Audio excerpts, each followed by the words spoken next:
Hello, and welcome to ohmTown, the daily news show. It is April 11th, 2024. I'm getting rid of that intro of 15 seconds or so that I always do. Sorry for the delay. It is Season 3, Episode 102. Today we're going to be talking about Big Medical, dBrands offers apology, and boy is it. Fallout and more fallout. Jailed while pregnant. Do birds dream of seeds? Hellcat of a trial. Fauxtox Injections. Confusing boarding zones. A new unit of measurement. And hang up your artwork and your badge. That and more.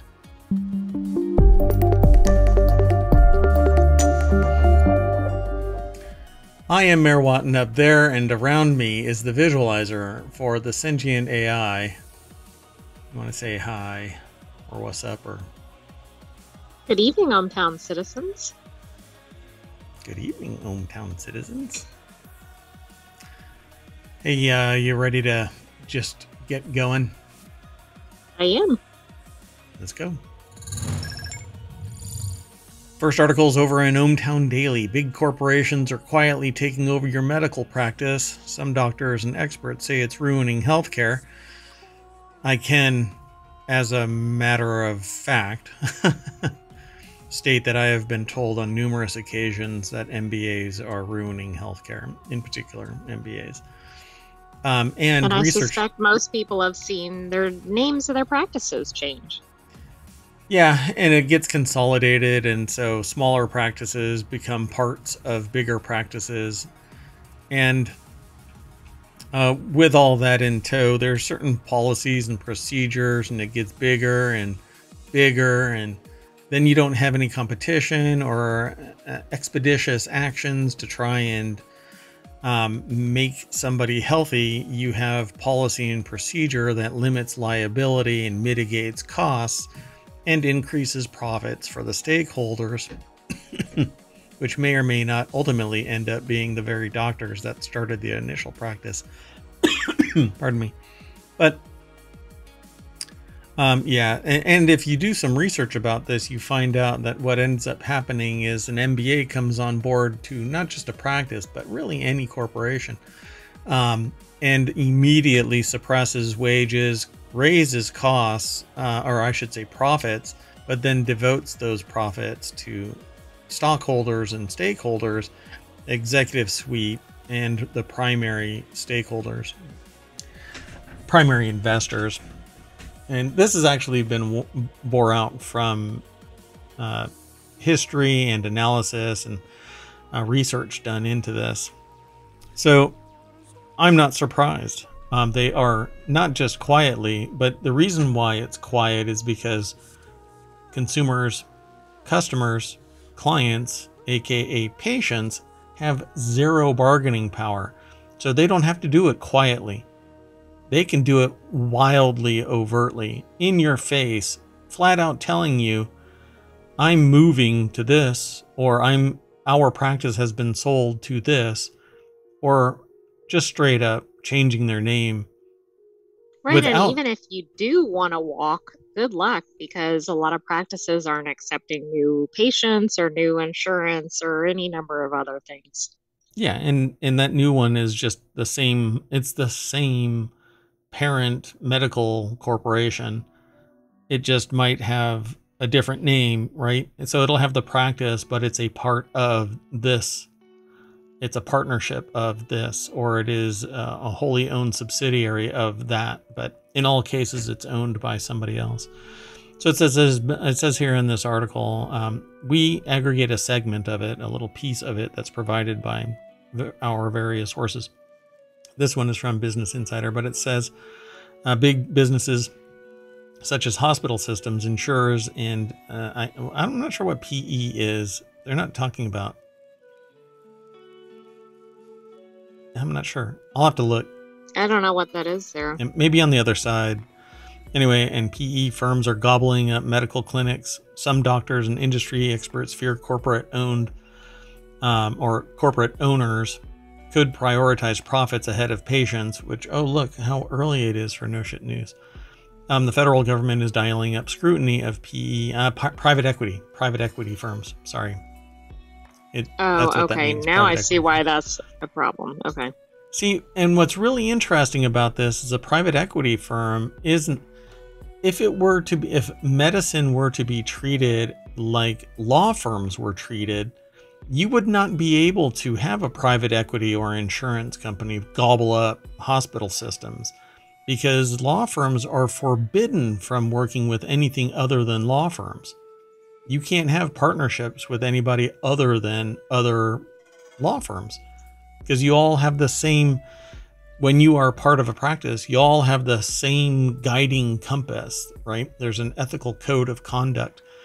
But a private equity firm has one mantra that they sing by, oh, joyously, whenever they walk into the office that they're taking over: profits over all. Oh, I thought it was money. Money, profits, same thing. So independent doctors are almost a thing of the past. True. Outside of ohmTown, every single small practice that had any chance of surviving longer or bigger than what's called a lifestyle business has been gobbled up by a larger org. And it could be one reason or another, but it's usually because somebody is tired of doing all of the grindy work on the other side of it. United Health Group struck a deal in March to buy the 9-state doctor group of the struggling hospital system Steward Healthcare. The same month, the powerful healthcare conglomerate, which owns the nation's largest insurer, got the green light to take over a decades-old independent hospital system. So this article is over at Business Insider. It's written by Shelby Livingston. And I think that's another layer of issue, right? Because they own, or they are an insurer and they own a medical practice. That seems like a conflict. I would suspect that, but they don't give a shit. What they want is money, and there isn't any regulatory body that's stifling those two. You have antitrust in something like technology. So why isn't there antitrust in binding together the medical system and the insurance company, both of which one has a polar opposite mandate, heal, versus an insurance company that says don't give anybody anything so that we can make money?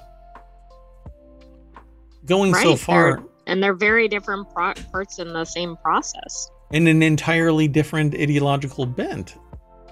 You know, if you want to just be pure profit, then you have to understand that a hospital may want to just heal people and be damned the massive scope of the profit margin. They don't care.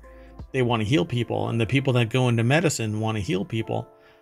A lot of them may want money, but then they go into something that is more volunteer, right? So not everybody there isn't much insurance coverage for something like plastic surgery. So if you want to go into making massive amounts of money, then you do something like that. But a lot of people, they enjoy healing people, so they'll go into emergency medicine or something like that.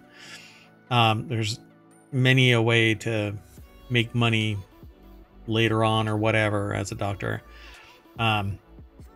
So the problem here is that, for instance, this decades-old independent Oregon medical practice, adding another 100 healthcare providers to its roster, was acquired by the powerful healthcare conglomerate, Steward Healthcare. And then it picked up another 400 doctor group. No. That was United Health Group. Oh, yeah. I'm sorry. Yeah. And then another 400 doctor group in New York a year before. So in just a year or two span, they picked up 500 into United Health Group. So you can imagine the amount of competition that now exists in these two locations. And these are just those two locations. And it says these are just the purchases we know about, right? So I didn't even read that part until I said it. So near the end of 2023, United Health's Optum, the business unit housing its clinics and surgery centers, said it employed or was affiliated with 90,000 doctors. Whoa, that's 10% of doctors in the U.S. Yeah. And they're tied to an insurance company. So there is no bargaining power. And if they're looking at each other like, well, what should I allow? What should I not allow? Right? Well, if the ratio of profit... Yeah, go ahead. Oh, it's okay. Go. One way that insurance companies keep costs down is denying claims, but the physicians are probably pushing for those procedures since they're trying to, like you said, heal the patients. Yep. Nearly 78% of U.S. doctors are employed by hospitals or other corporate entities such as insurers and private equity firms, according to research from consultancy Avalar, I guess, and the Physicians Advocacy Institute. For the first time, more medical practices were owned by corporate entities than hospitals as of January 2024, according to the research.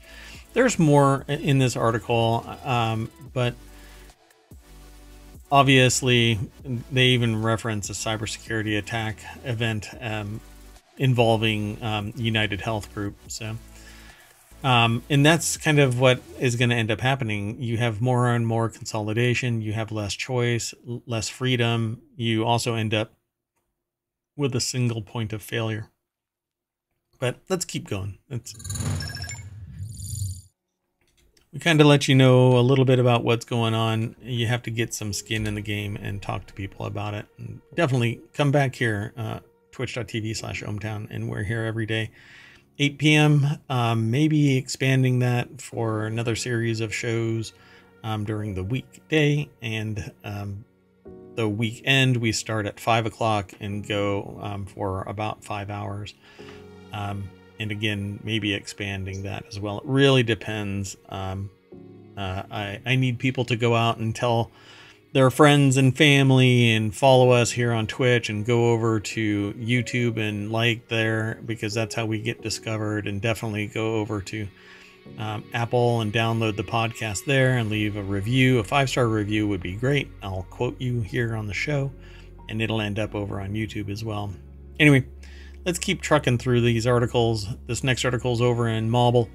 dBrands social media goes off the deep end, offers $10,000 as an apology. dBrand is a prominent maker of skins for mobile devices and faceplates for consoles. Got into some hot water the past few days on social media. What started as making fun of customers' last name in the most cringe and arguably racist way possible ended up with the company forking over $10,000 to make amends. I would never have imagined dBrand actually doing this, but I guess maybe D something else.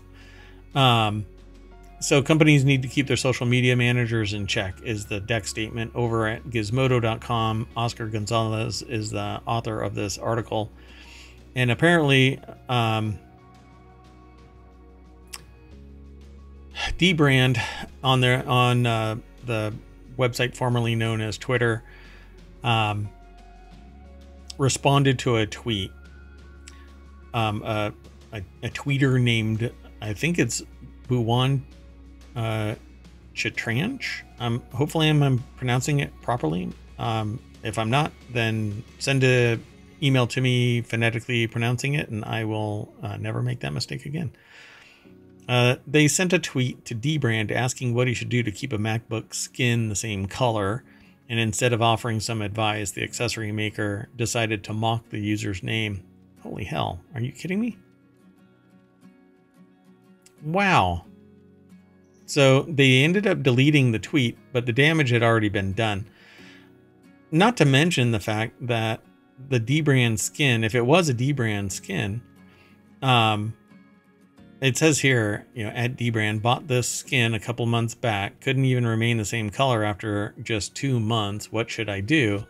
And they made fun of his name. Wow. No, I don't even get that. I mean, obviously it's not okay to make fun of people's names or backgrounds or whatever, but it's really not even okay as a company. What are you doing for your customer base? Well, they're trying to be edgy, right? But they were really just being dipshits. So somebody responded, wait, really, dBrand? In lieu of any attempt at customer support, you make fun of a customer's foreign name. And that, okay, it's not a foreign name, right? It's their name. Just because you aren't domestically located, it doesn't make it foreign. And we need to get past that in the world of the 21st century. Exactly. So they say, well, that escalated quickly. Sorry to stomp all over your interjection. Oh, you were stomping. I'm just kidding. The company posted on Wednesday, yes, we made fun of a guy's name. It was a huge fumble. We apologized to him directly and offered him $10,000 as a gesture of goodwill. We've been poking fun at customers on social media for over a decade now. We're not going to stop, but maybe next time you'll be the one who gets $10,000. So they lean into their douchiness instead of not doing it. They're like, we're going to do this again. If you're going to poke fun at your customers, do it in a less debaggery way, and maybe you need to change your name. So $10,000, they're basically throwing their profit margin at somebody instead of a real, honest, heartfelt apology for making fun of somebody's name. Again, they could have made fun of something else, like, oh my gosh, what are you doing with your MacBook? I don't know what. I honestly don't know what. Right, I know, but the point is something more innocuous and not attacking the person. Yeah. Because it's literally it's highlighting the fact that their skins get dirty within a couple of months, but it really depends on what they were doing with their laptop, I mean, if they were sitting there throwing mud on it and making a pot in the pottery class because that's the only flat surface they had access to or something, I don't know. But that's more humorous than making fun of somebody's last name. Yeah. So anyway, I'm not going to soapbox more about this. I think that they decided to just kind of throw some money at them, and I won't be. So good luck, dBrand. Let's keep going. Look, we lost another sponsor. This next article is over in Reality Hacker. We're looking for sponsors that don't make racist comments about their customers. Yeah, I'm sure in their mind they and even to me they weren't being racist, but what they were doing was showing just how shallow they were with somebody's name. And now I have actually, I'm not going to be a hypocrite about it. I'm going to say I've chuckled at somebody's name, but I don't sit there and call it out. It's a social filter, and you read the room and you go, you know what? I'm not going to sit there and do that. I'm not going to make fun of somebody's name. It's not like they chose to have that name. They were just given that name, and it doesn't mean the same to them as it means to you.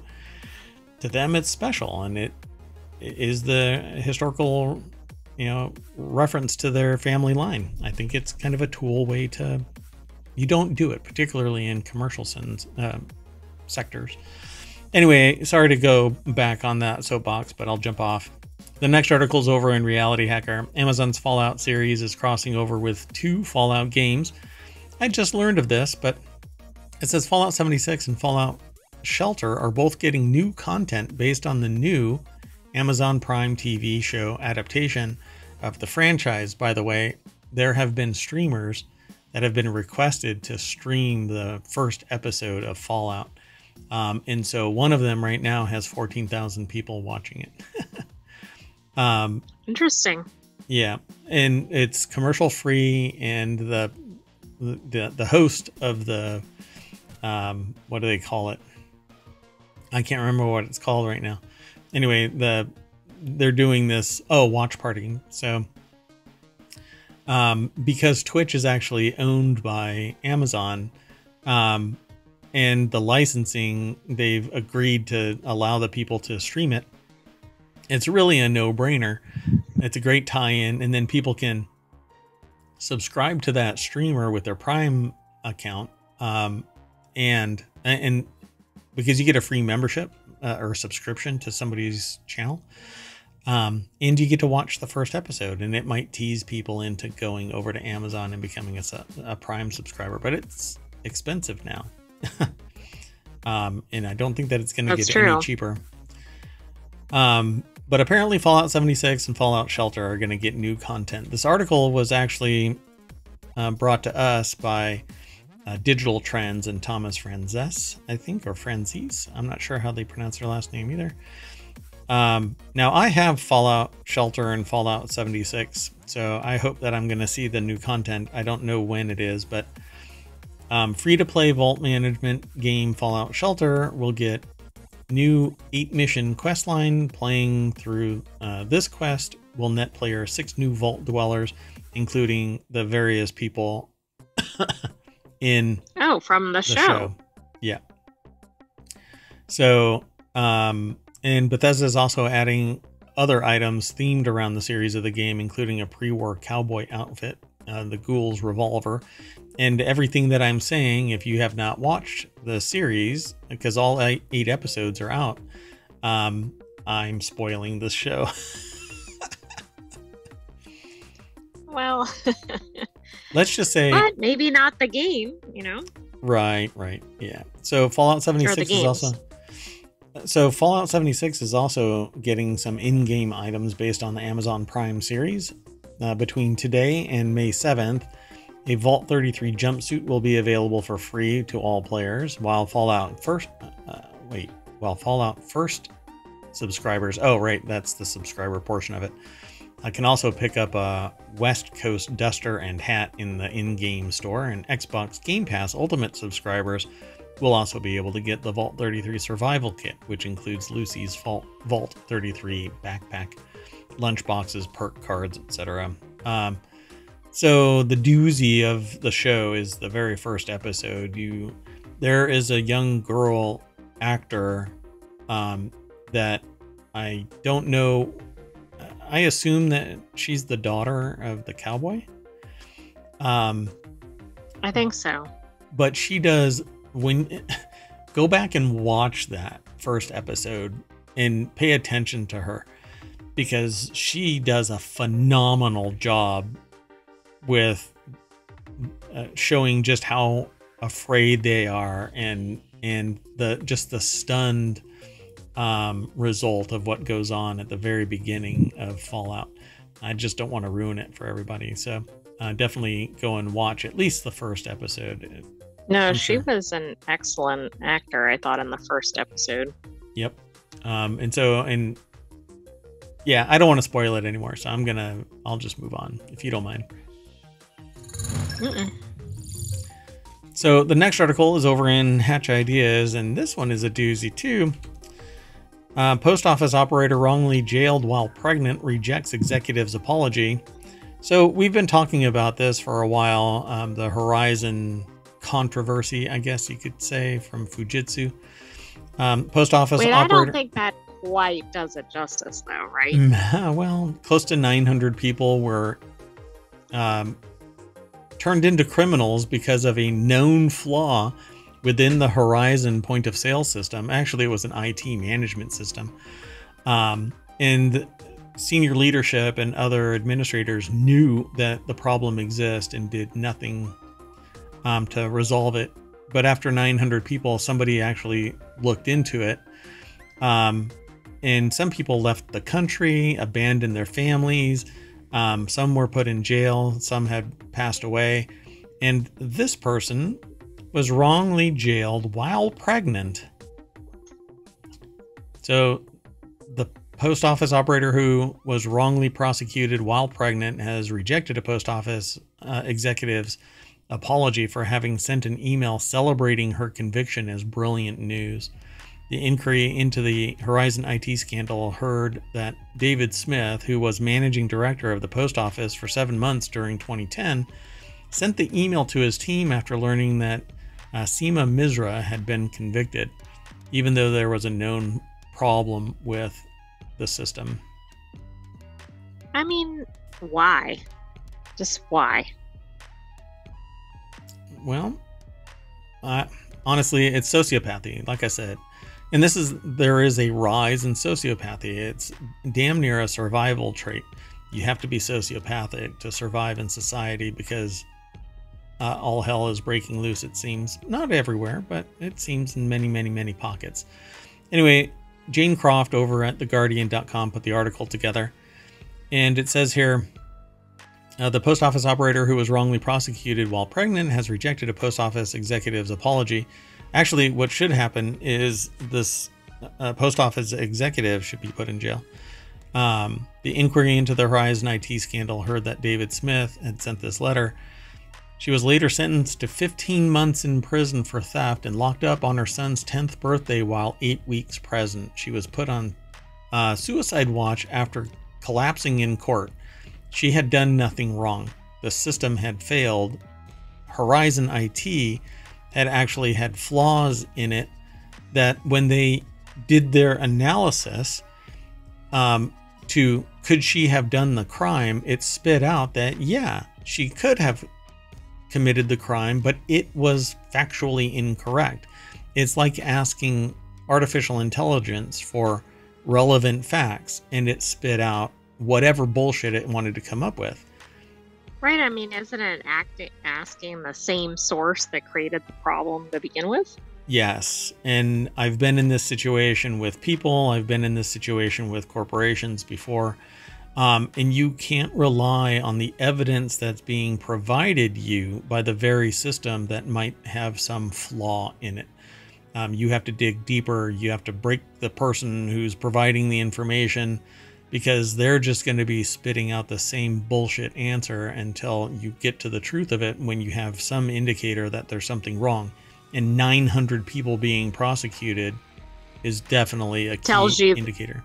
Yeah, something's wrong, right? But not in the sense of like 900 people are criminals. So apparently this is the person. This is David Smith. So Smith told the hearing that his email wording was really poorly thought through and that they apologize, and that the email had caused her and her family substantial upset. In the witness statement, he added, "Even if this had been a correct conviction, I would absolutely never think that it was brilliant news for a pregnant woman to go to prison. But that's exactly what you wrote, asshole." They were apologizing now, but they missed so many chances before. We had my conviction overturned. Nobody came to that at that time to apologize. Smith said the post office had sought an independent inquiry into Horizon from Fujitsu, which developed the accounting system, after the new version had problems with accounts freezing, which he said affected post office operators' ability to trade. However, he said he felt more reassured after holding a call with Fujitsu executives. Then they said that when concerns were brought to light around the Horizon IT system, he requested a review, which was carried out by another colleague, Rod Ismay, which was unequivocal in its answer that Horizon was robust, except that it wasn't. Well, and it was financially important that it be robust, right? Yes. Depending on who benefited from that. But anyway. Yep. And here is the real... Jesus. Here's the real... More than 900 post office operators were convicted using evidence from the Horizon computer system that had a flaw inherent in it, including 700 convictions secured by the post office between 1999 and 2015. 103 of those convictions have been overturned so far. Right, and I suspect the reason that's a relatively low number is because they haven't gotten around to all of them. Yeah, they should vacate all of them and then verify later. And in this, while you are overturning all of them en masse, you should sue the freaking bejeebers out of Fujitsu. It should not be that massive of an organization. It's shocking that they got away with this for so long. Anyway, got to keep going. There's a lot of news. The next article is over in the Mobile channel. What do bird dreams sound like? For more than 20 years, researchers have known that areas of birds' brains dedicated to singing show neural patterns during sleep akin to the ones that they use while awake and singing. So I'm really curious how they do this, like really tiny little ECGs.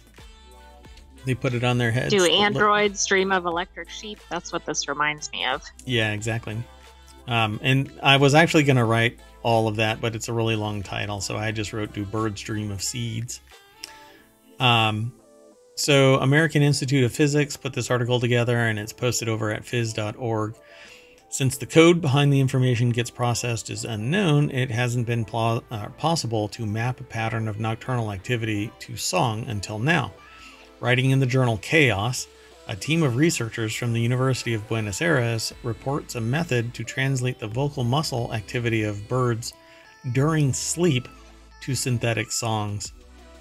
Quote, dreams are one of the most intimate and elusive parts of our existence, said author Gabriel Mindlin, which would be an absolutely amazing name for somebody who researches brains.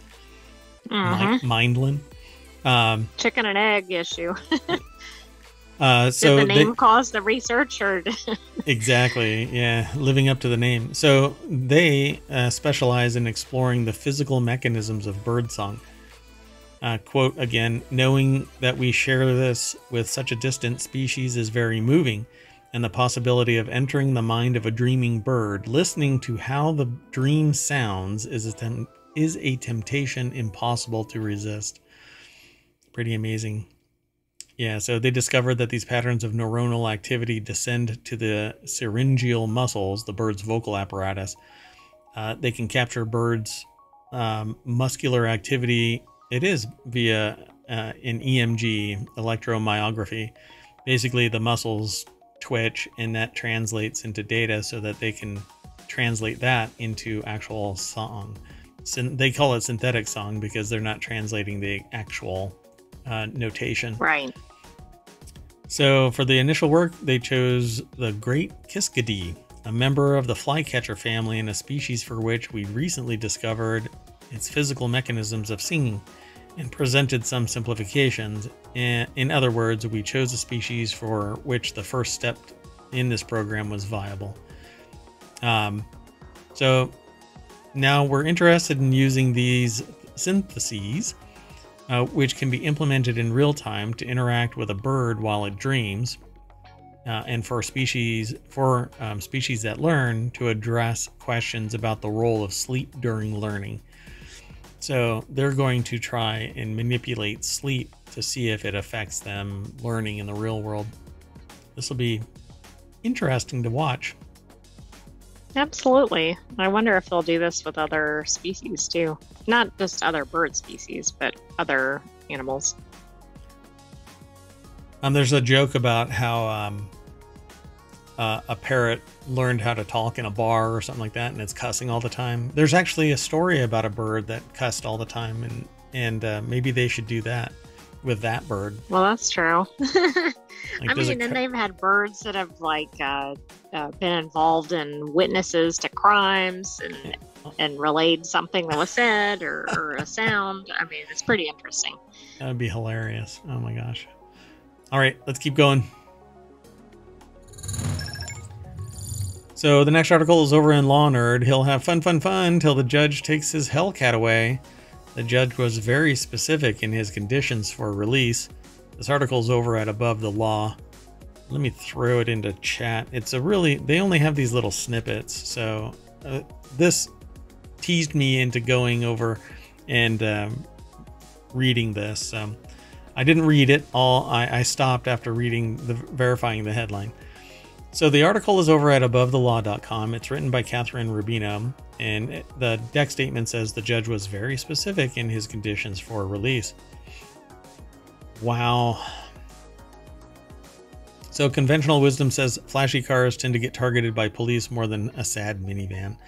So if you drive, I don't know, the ultimate muscle car of the decade, and not in some typical color like black or even bold red, but one that is wrapped in tiger stripes with an enlarged logo and colorful LED lights, well, you'd think that you'd be pretty circumspect when you garner the attention from cops. But Dodge Charger Hellcat owner Miles Hudson reportedly told cops that pulled him over, repeatedly for reckless driving, that he was going to keep doing what I'm doing. You know, that's really the way to get your ticket resolved. And... Do you think he works for dBrand? Oh, most definitely. I suspect this is the only ruling or whatever that specifically mentions this brand of car. Wow. Like, not out of this court. I mean, in eternity. According to the judgment, a condition of his release is that he's barred from ever driving the Hellcat. He can still drive other cars, but not the Hellcat. Other conditions placed on Hudson's release are not having any criminal violations and not driving without a valid driver's license and having proof of insurance. Hudson and his Hellcat have an active social media presence, which is also why Hudson boasted to cops, "I'm going to make a career out of this." But he's made himself a nuisance to the local community, as reported by King NBC5.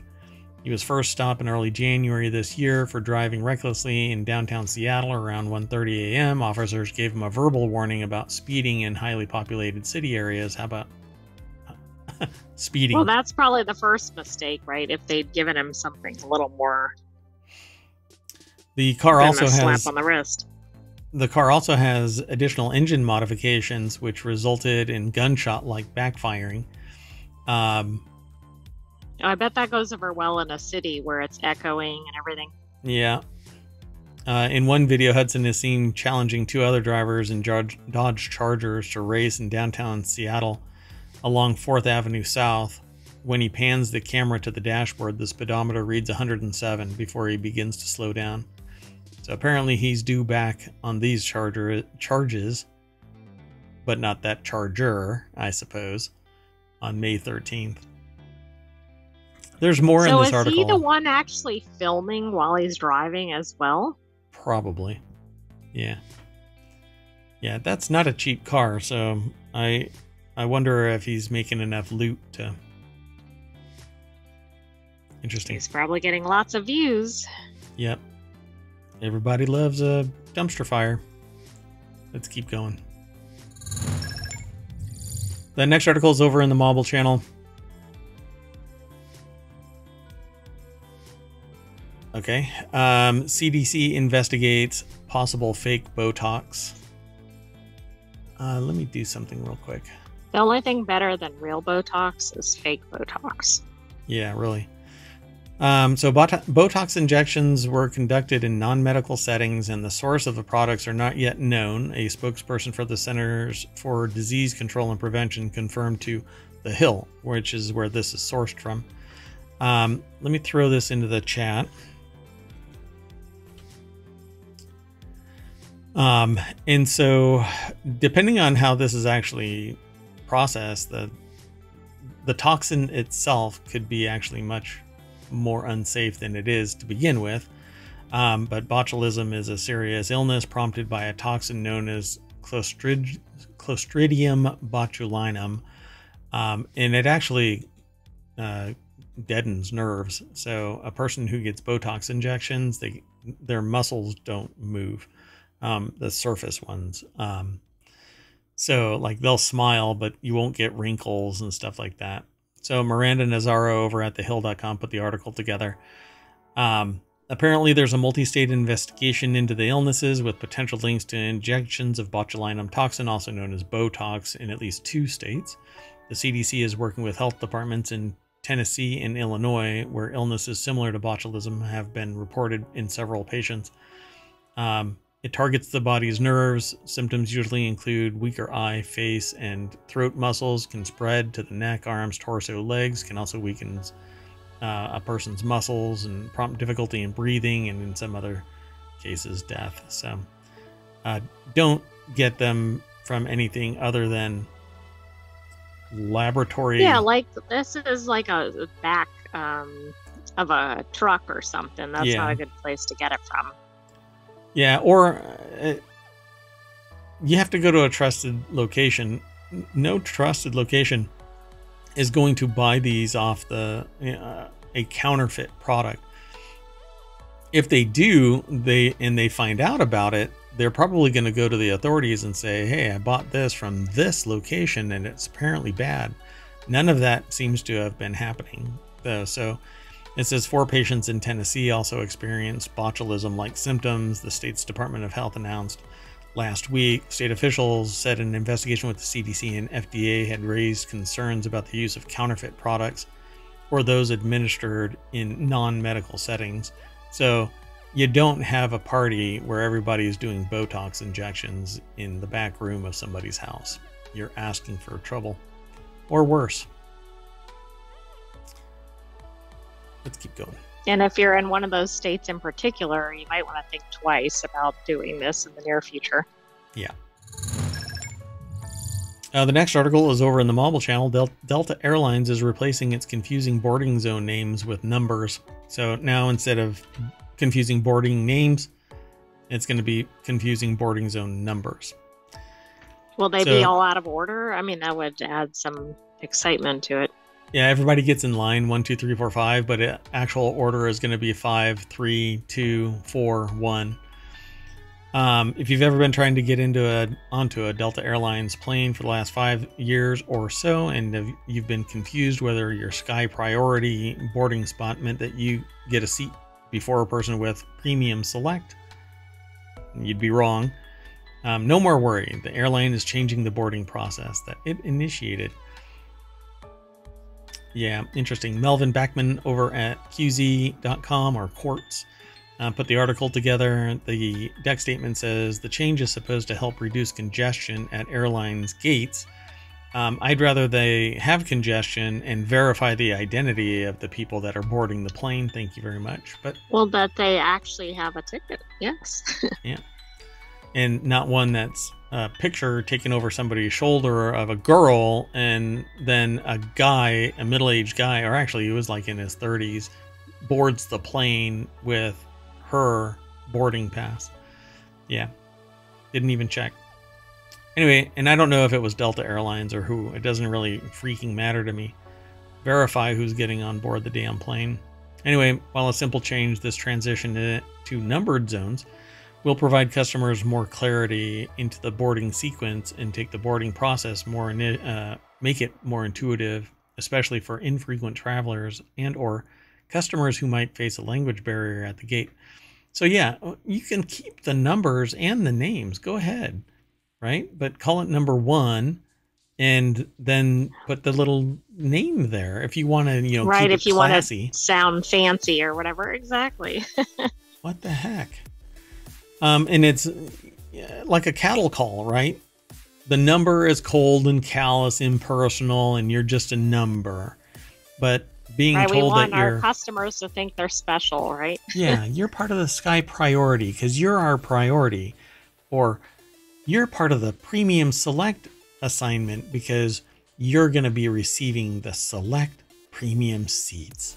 No. Extra fees. Yeah, well, that's true. Higher prices, smaller legroom area. Yeah, the most recent... Not Delta, but just airlines in general. The most recent flight that I set up, there were prices. There were like 6 levels, and each one was $50 per leg. So it was interesting. So when you have a number and you're standing in line, we are all trained to know when it's our turn. So yeah, I guess moo. So Delta 1 or first class will become Zone 1. Diamond Medallions and Diamond Premium Select will become Zone 2. And I don't care about the rest because I'm usually in that, and you might as well just start climbing over people stacked like cordwood. Too soon? Well, I just think it's interesting. Like, I think this is a good move that they're changing this, but this is the least of the passengers' concerns. Yeah. Yeah, I want to be able to change my mind without having to get off the plane. You know what I'm saying? Right, because you don't have enough space on the plane, essentially. Yeah, there you go. Yeah.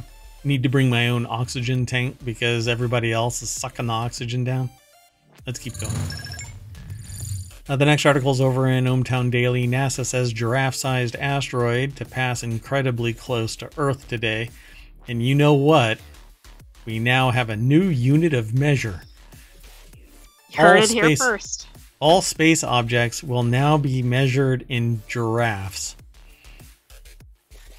So 2024 GJ2 will pass at only 4% of the distance between the Earth and Mars, making it a very close flyby. What is that distance, though? So on September 13th, apparently there's an asteroid the size of a house, it says, that's going to fly close to Earth, but that's bigger than a giraffe. So it's going to be 11,100 miles away. What the hell? Really? It's a third of the circumference of the Earth. That's a close asteroid. Right? Right? Wait, yeah. What? Hold on. I'm doing this live, folks. Oh, it's a little less than half the circumference of Earth. The Earth is almost 25,000 miles around. Well, it's 4% of the distance between the Earth and the Moon. Dear God. That thing is so close, we might actually get to hear it go. Exactly. And you know that there's aliens on it when it goes. Meep, meep. It's a galactic Uber. Was there an Acme sign or anything? Yeah. Sorry, my brain started going down a different line. Okay, anyway, so while it may sound like a long way away, no, it does not. It's 11,000 miles. Equivalent to only... Why don't they say that? It's going to be 11,000... It sounds neater to be astronomical units. But that's not even astronomical unit. Anyway, an astronomical unit is an actual unit of measure. So, anyway, it's going to be flying close enough that you could probably stick your hand out and touch it. It's thought to be between 7.2 and 16.4 feet across, making it no larger than a giraffe. But that video up here makes it sound like it's a house, so I'm not sure what it really is. Most asteroids are found... I like the graphic. It's a new app out on the App Store. Asteroid or giraffe, you decide. And they show asteroids and they show giraffes. Some asteroids also are considered potentially hazardous asteroids, or PHAs, or potentially hazardous objects, PHOs, and NASA is tracking around 2,350 of them, and these are defined as being closer to Earth than 4.6 million miles, and they are larger than 460 feet in diameter. This one, though, who knows? Maybe that's pretty wild. But it is being called an asteroid, though. But it seems like it's really small. Huh, all right. PHOs also need to have a magnitude of 22.0 or less. A smaller or negative magnitude indicates a brighter object, with the sun having a magnitude of -27 and the full moon -13. Objects with magnitudes lower than +6 are visible to the naked eye. So what is the magnitude of this? Does it say in the little bit underneath? No, it doesn't say underneath. It says the impact probability, or its chances of hitting our planet, are extremely low at 0.00000018. And it's flying nearly 18 times the speed of a bullet, which doesn't really mean much. 32,167 miles per hour, which is, I think, the speed of orbit. The Roadrunner. Yes. Yeah, I think like geosynchronous orbit is, I think, 32,000 miles per hour. Let me see. Yeah, the ISS travels at 17,500 miles, or 28,000 kilometers per hour. So maybe that's where I get my number from. Not miles per hour, though. So pretty wild. So there's more over at this article, but it's basically kind of poo-pooing the idea that it's going to clip the Earth.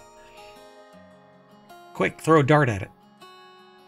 No, That's don't do right. Osiris Rex, where are you? that. Oh, gosh, don't do that. It's already flown off to the other place. To a happy place. Let's keep going. Our last article for today is in the continuity report. Museum fires employee for hanging up his own artwork. I titled this one, Hang Up Your Own Artwork and Your Badge. So a Munich museum took down the piece and banned the employee, but other budding artists, including Banksy, have adopted a similar avant-garde approach. Yeah, they are condemning this person's artwork by taking it down. Why not just embrace it? I mean, it's kind of gutsy, right? If you're trying to break out, put your artwork up on the wall and see what happens. Yeah. Banksy's a phenomena, and this person is unemployed. So the article is by Kelsey Abels over at the Washington Post. And so it says employers love self-starters. I don't know about that. But when a worker with lofty ambitions decided to mount his own piece of art in a museum in Munich this year, his efforts were not appreciated by his superiors. The technical employee was fired from the Pinakothek der Modern. I'm not pronouncing that properly, but it's in Munich. Okay, I know how to pronounce German words, but anyway, after he surreptitiously hung his approximately 2 by 4 foot drawing in the institution's modern art collection in late February, the spokesperson Tyne Naylor said by email. So his piece would have briefly joined the works of Pablo Picasso and German expressionist Ernst Ludwig Kirchner in the museum's expansive collection, though the maverick draftsman's debut did not exactly draw acclaim. So they've been banned. Oh, I was going to say, I wonder what the viewers would think, if they walked by and were really exclaiming about that, but I guess that wasn't the case. The Naylor described the museum's displays as carefully curated, and it is no fun to simply hang one's own work as a disruptor, she said. Who was it again? What was the name of the person? Naylor. Is it this? Hold on. I gotta find it because I want to... Tyne? Or it might be Tina. So that's the spokesperson. Yeah. But the person says down here, Naylor described the museum's displays. Bet she sees the fun at parties. Or they are fun at parties. Yeah. So it didn't identify the worker in question. Obviously, they're going to not give him or them any acclaim. I really don't know the genders of anybody involved in this. So. There is a long history of artists supporting their endeavors by working in museums. So many creatives take museum jobs that several institutions, including the Metropolitan Museum of Art and the Frick Collection in New York City, have even staged shows featuring their employees' work. That's what you should really do, I think. Exactly. Promote Embrace it and then see what happens, and then you don't have things like this happen. Yep. But you're also lifting up your employees. When the museum discovered this in October last year, it posted on social media in German, "We think this is funny and would like to get to know the artist, so get in touch. There will be no trouble." But this is in reference to a different museum. At least one museum has had a positive reaction to an unsolicited addition to its display after Denai Emanuelidis. Oof. Sorry, I gave it the old Harvard try, but I've never been to Harvard, so that's the try. Added her painting to an exhibit in the Bundeshalle in Bonn. It hung there undetected for the rest of the exhibition. And when they finally discovered it, they said, get in touch. The Munich museum worker, however, might have been channeling an even more famous artist. So, dun, dun, dun. They don't have an actual picture of it, at least not from my perspective. They don't have a picture of it. But pretty cool. When NPR asked Banksy in 2005 for the reasoning behind the stunts, the artist replied simply that the paintings were quite good. Cocky. Yeah, I guess you kind of need to be if you're trying to become a famous artist. Yeah. I don't know if you saw, there was a separate article in ohmTown in the last couple days about another street artist that was doing some pretty spectacular work. It was also in Europe, but it was not Banksy. Oh, really? But spectacular work?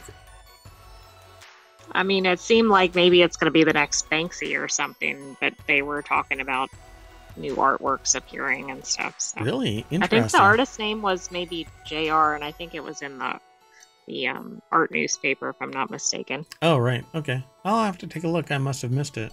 Normally I find stuff like that too, but that's okay. Well, anyway, we are all done with all 10 of our articles. And again, we made it in under an hour. Look at that. I'm reining it in, everybody. 1 hour show. We always get into the bus and we race down Main Street, and I'm going to hit the refresh anyway because I think I'm already in trouble.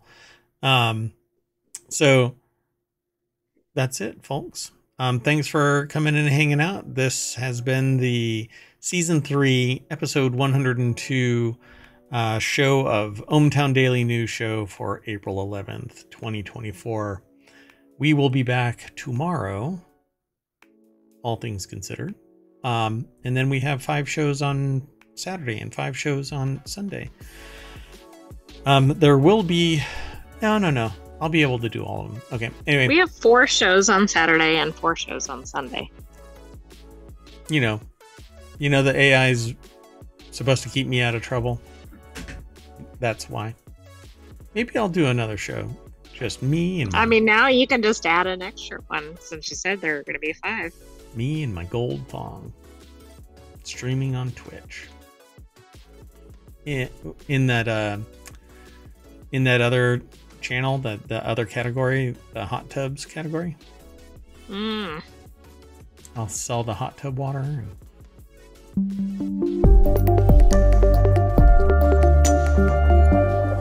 Y'all know you want to be there.